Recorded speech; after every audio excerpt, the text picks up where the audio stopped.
So today's class we're going to look at how we can use parabolas to model real-life situations and then use the parabolas to solve various questions. In particular, problems that ask you to find a maximum or a minimum. Because when you have a parabola that opens up, the vertex is the minimum point. And when you have a parabola that opens down, the vertex is a maximum point. So I've separated these questions into a couple different types. Here is a height problem. Find the maximum height of a ball thrown from one friend to another if it follows the path, and then we're given its equation, where h is the height of the ball and t is the time after it's thrown in seconds. So in order to find the maximum, you really have to just find the vertex. And to find the vertex, you need to change it into vertex form. Remember vertex form?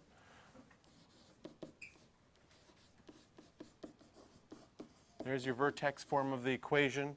So in our example here, we don't have y, we have h instead, and we don't have x, we have t instead.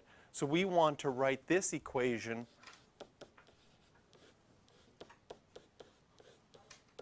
just change the variables from x and y to h and t, but we want to change this equation to look like this.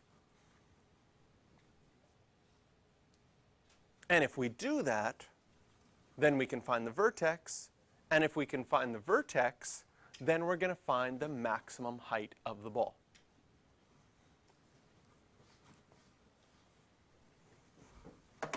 So, completing the square review. We started with, I'll just rewrite the equation, negative 2t squared plus 4t plus 9. First step, we factor that negative 2 out of the first two terms. Leave a space.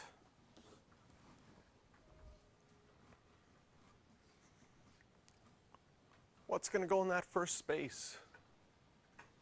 Right? We're thinking, I want this to become, I know my a value is negative 2. I know this is going to be t minus something squared.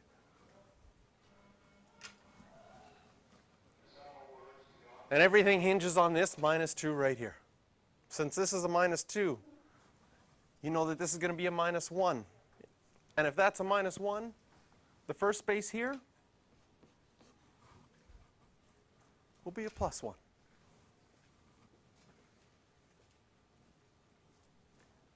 And then in the second space, what have we actually done? We've actually subtracted 2, so to compensate, we'll have to add 2.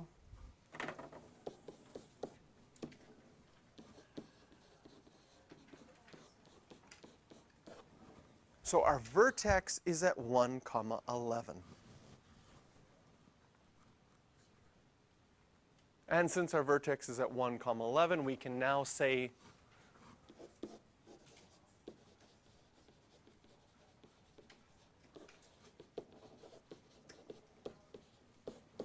the maximum height is 11, and we should write our units, meters.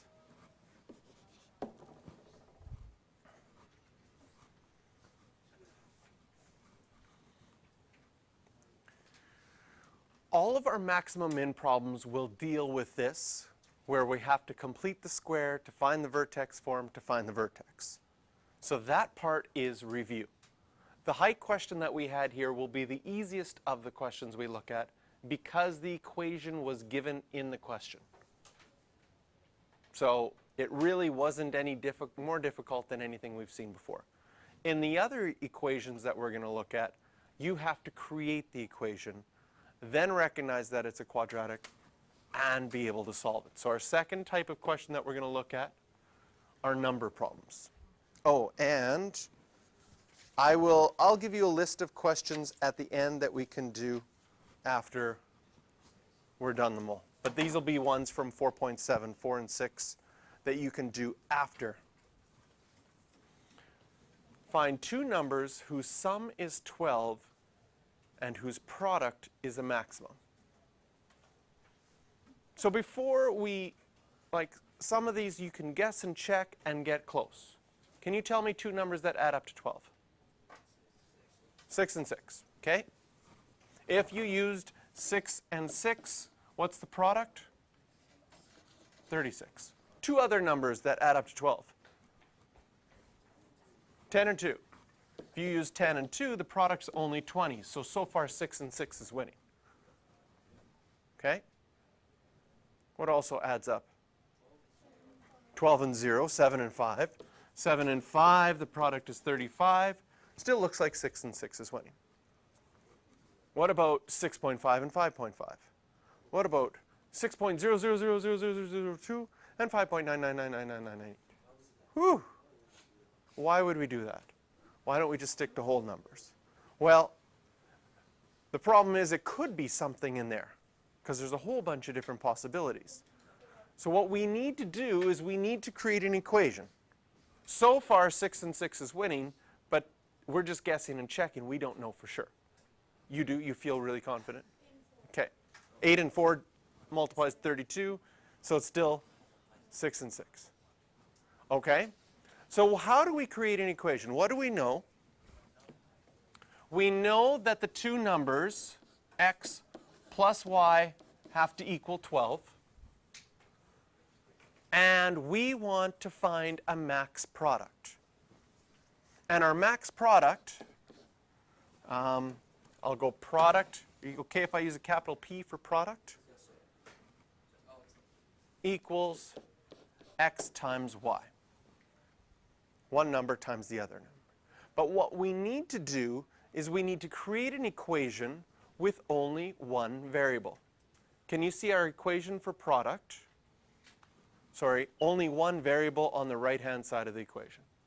Our equation for product right now has an x times a y. Could you write that equation to just have x's? And how would you do that? What could I write? What could I write instead of y?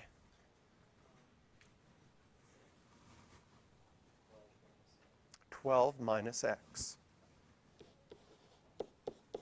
Because we can go from here and say, if I wanted to get y by itself, I could just subtract x on both sides. And if I did that, now my product equation has only one variable.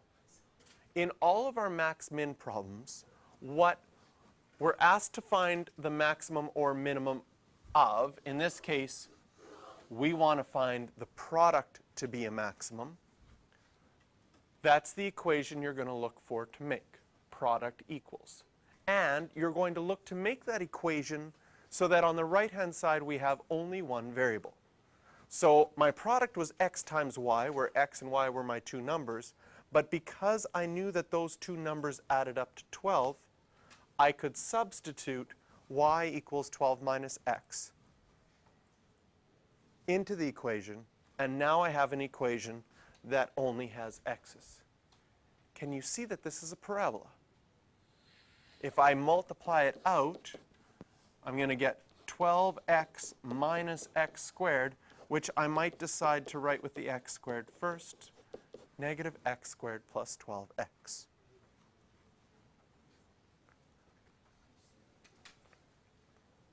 And once I've got an equation for my product that is a parabola, if I want to find the maximum of that product, I have to find my vertex. Completing the square. Are you guys getting good at completing the square now? Factor out the negative out of the first two. Leave a space. So my a value is going to be negative 1. What's going to go inside of here? Negative 6. What's going to go in the first space? Plus 36. What have we actually done? Subtracted 36. So we add 36. And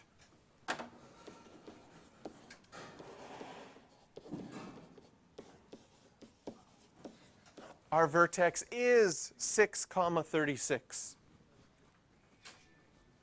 And it was the maximum.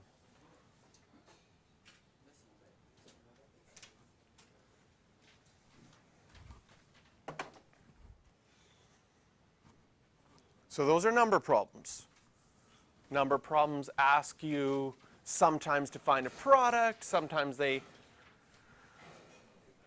have like a sum of squares. There's a bunch of different types of number problems.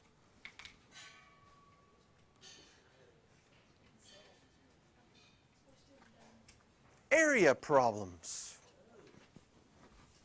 These are probably the most common max-min problems. A man has 80 meters of fencing to build a coop for his chickens. And he can use his barn as one side of the coop. So if we looked at this from above, okay, this is the barn.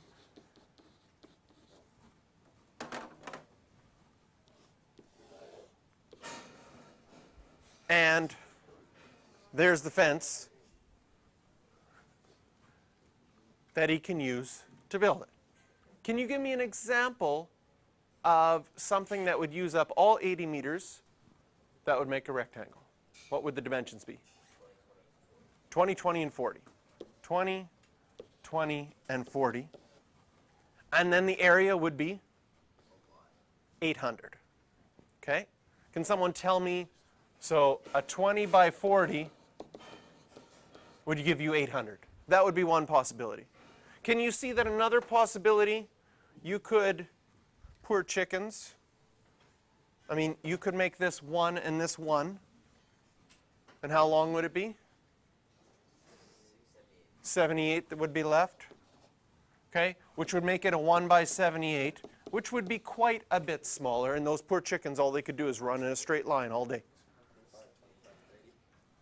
You could do 25, 25, and 30, right?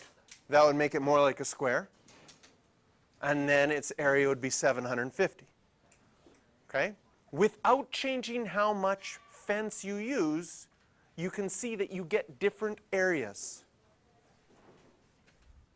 So he's got 80 meters of fence. If he wants his chickens to have the biggest area possible, we have to figure out how we're going to create a formula for this. So, we want to find a max area. And you know that area is length times width. We have to introduce a variable here. In this situation, I think it makes the most sense to call this x. How long is the other side?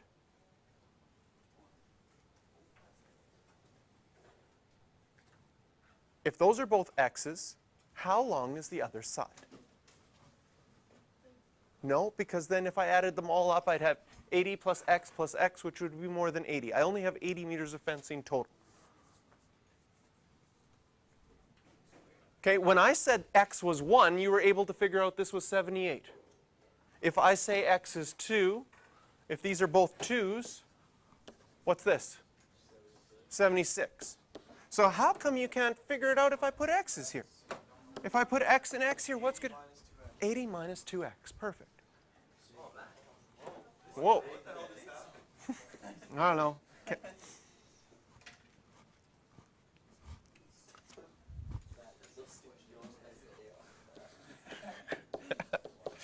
$80 minus 2x. So sometimes if you can't figure it out in algebra, you go back to numbers and just pay attention to what you did with the numbers. Like when I put 2 and 2 there, you were able to figure out, oh, I have to subtract 4 from 80. Now I put x and x there, it makes sense that I'd have to subtract 2 x's away from 80. Now what's my area? My area is length times width. X times 80 minus 2x. So we needed to make an equation for area because the question was asking us for the largest area. When we multiply this out, we get a parabola. Negative 2x squared plus 80x. If we want to find the maximum area, we're going to need to find the vertex. Does it make sense that that's a parabola that's opening down? And that if a parabola is opening down, then the vertex is going to be a maximum.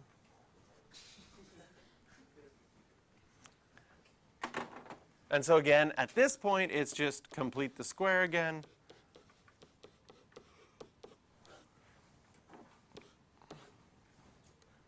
And see if one of our guesses was the right one. So the a value is going to be negative 2. What's going to be inside the squared? Minus 20. If there's minus 20 here, what's going to be in that green space? 400. What have you actually done? You've subtracted 800, so we need to add 800. And so our vertex is at 20, 800.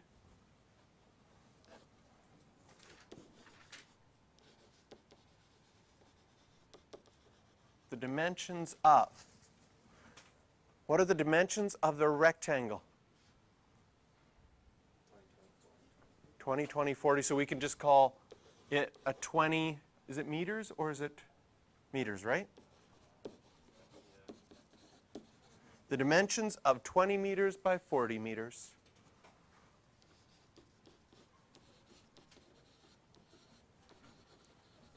Will give a maximum area of 800 meters squared.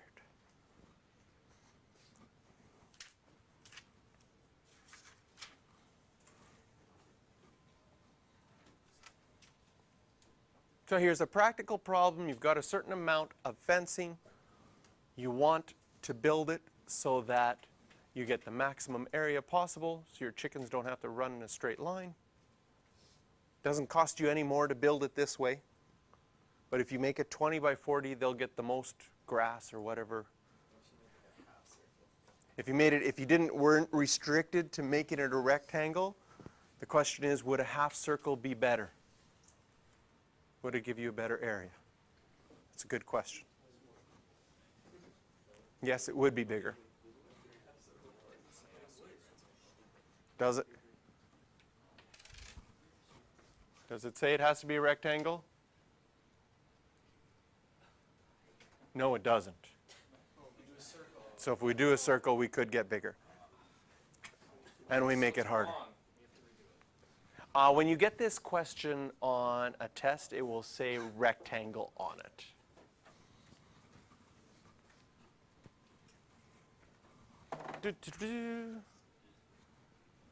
Oh, did we do that? This is one we did already.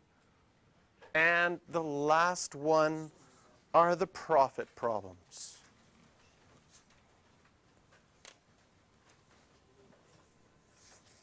School sells Husky sweatshirts for $20. Would you buy one? No? Aren't they much more expensive than that? Pretty sure they're quite a bit more. Yeah, at $20, I think that's a good price. So they've done some statistics. According to this, 300 students will buy them. Okay? So if any of you ever want to go into some sort of business where you sell stuff, this kind of question is important. Because sometimes if you raise the price, less people will buy the product. Right? But sometimes if you raise the price, even though less people buy it, you still make more money. Okay? For example, if you look at sporting events, what price should the sporting event cost so that they make the most money? So the Blue Bombers could increase their ticket prices and less people will buy the tickets. Right? But they might still make more money with the stands half empty based on the price that they have. So they want to figure out what price should they set it at so that they can make the most money possible. and these kind of questions and setting up a parabola, we'll figure that out. So here's the example. We've got 300 students willing to pay $20 for a sweater. If you increase the price by $5, 30 students say, no, that's too much, now I'm not buying it. For every time you increase it by $5, another 30 students say, no, not going to buy it. What price should they set it at to make the most money? And we're looking for a maximum profit. So our equation is going to be profit equals. And we're going to start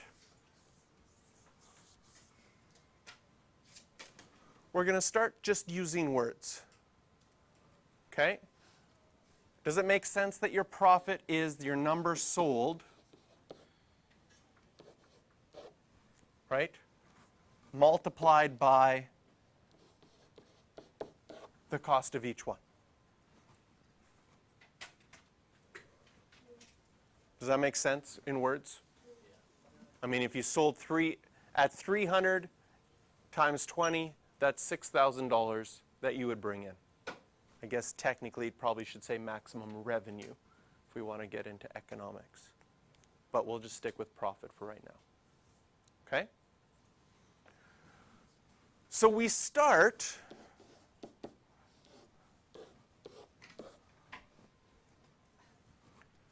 with the cost. Or sorry, we start with the number sold. How many are we selling? We're starting off with 300, and we're starting off with the cost at $20. And every time we add $5, 30 less people will buy it. So the way that we're going to show that is in my cost, I'm going to add $5 X amount of times. If I add $5 once, 30 less people buy. If I add $5 twice, 60 less people will buy. So in the number sold, minus 30x. So analyze this a little bit. Can you see that if you add $5 3 times, x would be 3. 5 times 3 would be 15, then you'd sell them for 35. Then you would subtract 30 people 3 times, 300 minus 30x.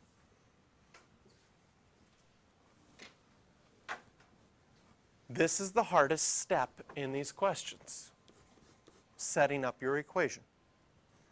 How do you set up the number sold and the cost to show some variance? To show that you can add $5 once, you can add $5 twice, you could add $5 3 times, and so on and so forth. Every time you add $5, you have to subtract 30 people. So your number sold will go down.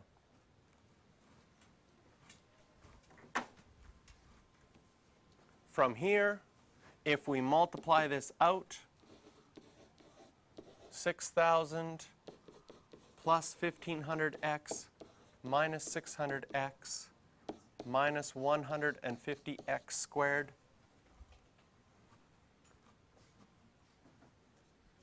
Rearrange this so it's a parabola.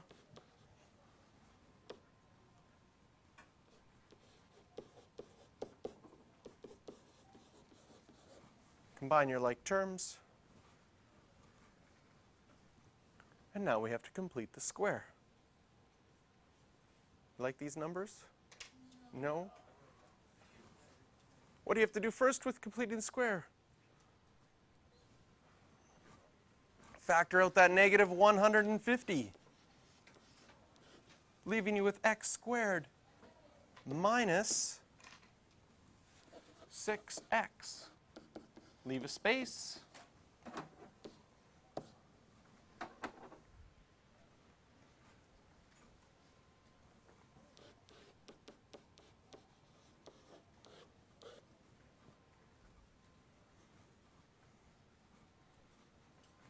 What's going to be in here? Minus 3. Perfect. And then if there's a minus 3 here in the first green space, you'd have plus 9.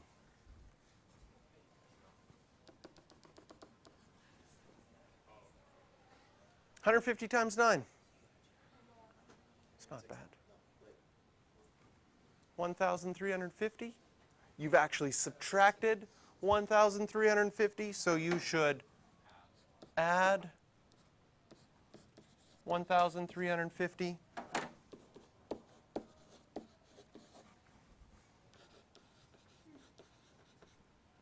So your vertex is 3, 7,350.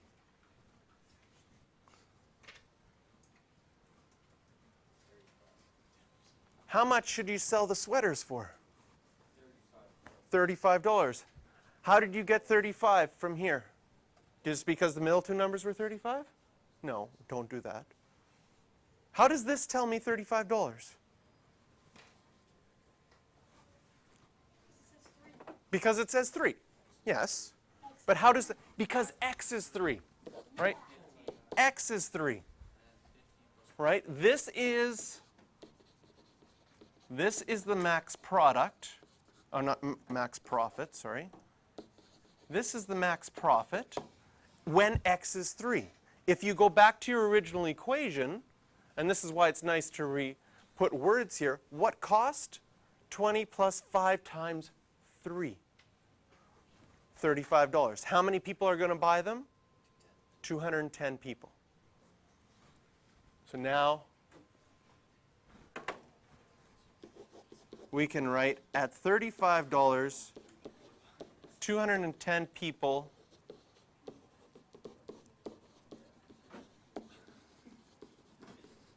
will buy sweaters for a maximum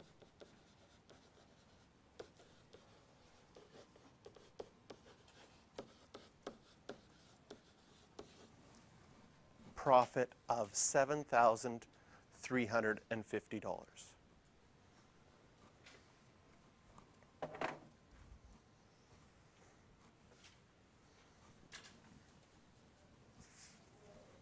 So when you own your own business and you're selling products, you're going to wonder, what should I do? What would happen if I increased my prices? What would happen if I decreased my prices? And try to figure out where is that value so that you can make the most money possible.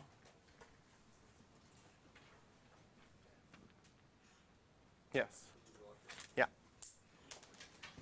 Okay, so in each of these, there's some questions that you can do. They were listed at the top. So from your homework at the end of page 4.7. Okay? What's the question for 10 and 11. for area Area problems? problems here. I'll write it down. I'll write down all the questions for you.